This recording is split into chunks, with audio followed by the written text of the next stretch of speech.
बिस्मिल्लाहिर्रहमानिर्रहीम। पाकिस्तान मुस्लिम लीग नवाज बलूचिस्तान में डेरे जमाने के लिए अब तैयार है। कहा यह जा रहा था कि बलूचिस्तान पीपल्स पार्टी फतेह कर चुकी है और बलूचिस्तान में आइंदा इंतखाबात के नतीजे में जो पीपल्स पार्टी के पास लोग चले गए थे, जिसमें खासे सीनियर सियासतदान भी थे और PMLN के बड़े अहम रहनुमा भी थे, साबिक अरकान असम्बली भी थे। उसके बाद ये अमूमी तासर बन गया था कि अब बलूचिस्तान के अंदर हुकूमत साजी जो होगी वो आइंदा इंतखाबात के अंदर पीपल्स पार्टी की होगी। और ये तासर बन चुका था कि सिंध के साथ साथ बलूचिस्तान की दो जो सूबाई हुकूमतें हैं वो पीपल्स पार्टी ले सकती है।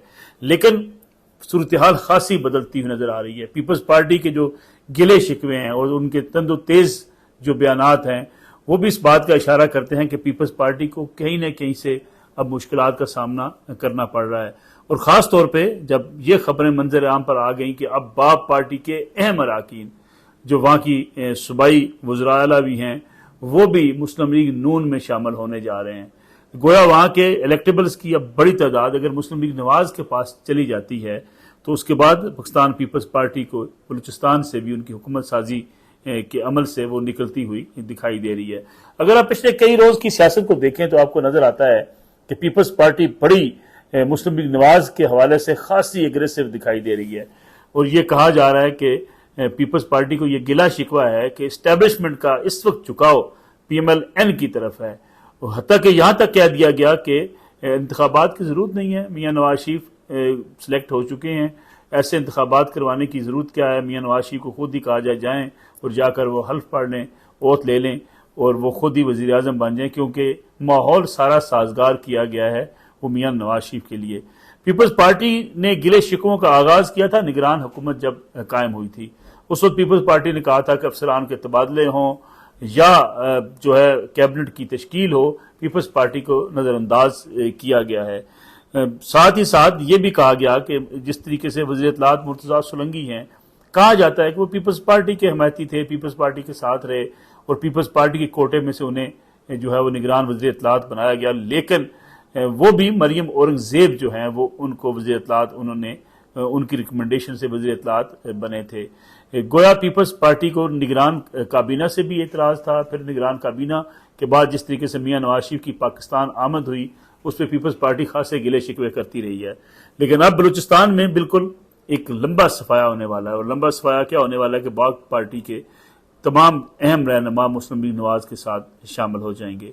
और अगर मुस्लिम लीग नवाज के साथ शामिल होते हैं तो वो जो एक अमूमी तासर उभर रहा था कि मियां नवाज शरीफ के लिए माहौल ऐसा बन रहा है, ऐसा साजगार माहौल बनाया जा रहा है या ऐसा मौका उन्हें मिल रहा है, या PTI की जो इस वक्त दबाव में होने की वजह से, PTI के कायदीन के ऊपर मुकदमात होने की वजह से जो एक खुला मैदान मिला है पाकिस्तान मुस्लिम लीग नवाज को, उसके नतीजे में मुस्लिम लीग नवाज अकेले हुकूमत बनाने की पोजीशन में आ सकती है। और अगर मुस्लिम लीग नवाज सिर्फ पंजाब से इंतखाबात भारी अक्सर से जीतती है और उसे KPK से, बलूचिस्तान से, सिंध से उसे अरकान असम्बली की मतलूबा तादाद नहीं मिलती तो मुस्लिम लीग नवाज के लिए अकेले हुकूमत बनाना मुश्किल होगा, उसे इत्तेहाद करना पड़ेगा। लेकिन जिस तरीके से अब बलूचिस्तान में विकटें गिरने वाली हैं, ये अगर बलूचिस्तान की विकटें गिर जाती हैं और PMLN बलूचिस्तान के इलेक्टेबल्स को साथ मिलाने में कामयाब हो जाती है, जिसका ऐलान मियां नवाज शरीफ के दौरा कोयटा के दौरान हो जाएगा, उसके बाद मुस्लिम लीग नवाज की न सिर्फ बलूचिस्तान में हुकूमत बन सकती है बल्कि मुस्लिम लीग नवाज को कौमी असम्बली में एक अक्सरियती जमात बनने के लिए उसके रास्ते में जो रुकावटें हैं वो खासी दूर हो जाएंगी। अब पीपल्स पार्टी जब ये बाप पार्टी के अरकान शामिल होंगे और जब इलेक्टेबल्स और जाएंगे तो कुछ ये भी कहा जा रहा है कि जो मुस्लिम लीग नवाज छोड़ के जो लोग गए थे पीपल्स पार्टी के साथ, उनकी वापसी के भी रास्ते खुलते हुए दिखाई दे रहे हैं। अगर वो वापस आ जाते हैं तो गोया बलूचिस्तान से पीपल्स पार्टी के लिए खासी मुश्किलात पैदा हो जाएंगी। दूसरी तरफ एक सोशल मीडिया पे कल से अगर आप देख रहे हो तो एक अजीबो गरीब किस्म की बहस जारी है। वो है लाहौर की university of management sciences LUMS के अंदर निगरान वजीर आजम अनवार काकड़ की आमद, तलबा के साथ उनके सवालात और जवाबात, जिसपे मुख्तलिफ इस सारे माहौल को एक सियासी रंग देने की कोशिश की गई। अनवार काकड़ साहब आए, अगरचे वो ताखीर से पहुंचे और सबसे जो सवाल अहम उनसे किया गया, एक तालिब इल्म ने कहा कि आपने तलबा की इज्जत नहीं की, आपने साजा का एहतराम नहीं किया, आप एक तालीमी इदारे में आए हैं और अगर आपको तालीमी इदारे की अहमियत का एहसास होता तो आप 50 मिनट ताखीर से ना आते। इस पे ये ज़रूर कहा जा सकता है कि अगर काकड़ साहब इस पे बराह रास्त तलबा से कहते कि माजत कर लेते कि मुझे ताखीर हो गई, कैबिनेट जो जारी थी उसमें लेट हो गया, मैं इसकी चूंकि दलील दी नहीं जा सकती, कैबिनेट पहले की जा सकती थी। अगर कमिटमेंट थी टाइम के साथ लम्स में तो वज़ीर आज़म साहब को लम्स टाइम पर पहुंचना चाहिए था। लेकिन ये वो रूटीन के सवालात हैं जो अक्सर जगहों पे अगर आप किसी तालीमी इदारे में जाते हैं तो आपको इस किस्म के सवालात का सामना करना पड़ता है।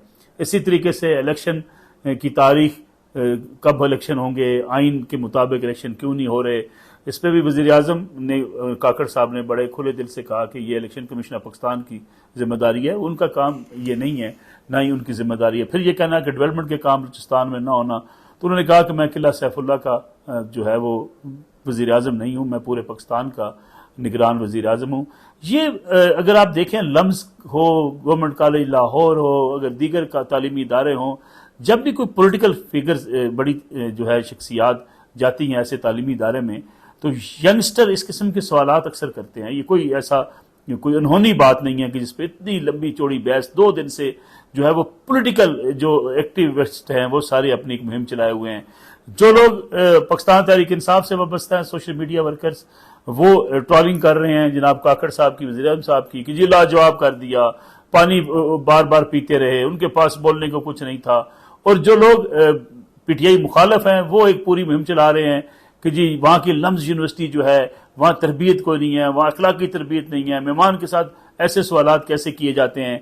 और हम तो शुरू से कहते थे कि लम्स के अंदर जो है वो लोगों को जो है इस किस्म का मादर पिदर आज़ाद माहौल मिलता है जिससे वो आने वाले जो है मेहमान का भी एहतराम नहीं करते। ये दोनों इंतहाएं बिल्कुल गलत हैं।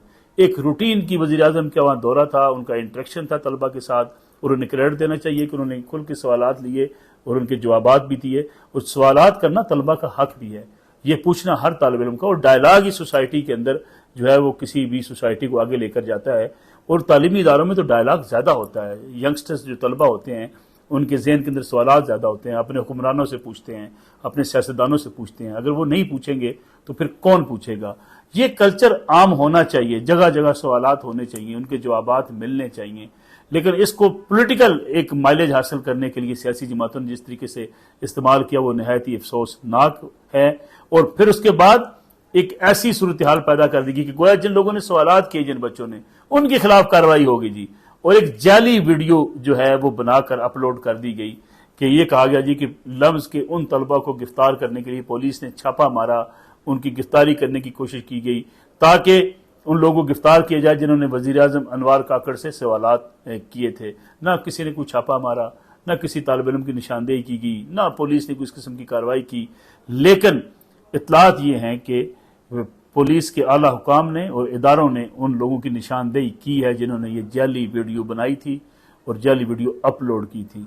और उनकी गिरफ्तारी, बाज़ लोग तफ्तीश के मरले में भी हैं जिनके ऊपर टारगेट किया गया था कि ये लोग इसमें मुलव्वस हो सकते हैं, और कुछ लोगों की गिरफ्तारियां भी हो सकती हैं जिन्होंने एक बाकायदा मुहिम चलाई, एक जाली वीडियो बनाकर वज़ीर आज़म के दौरे को मलाइन करने की कोशिश की गई।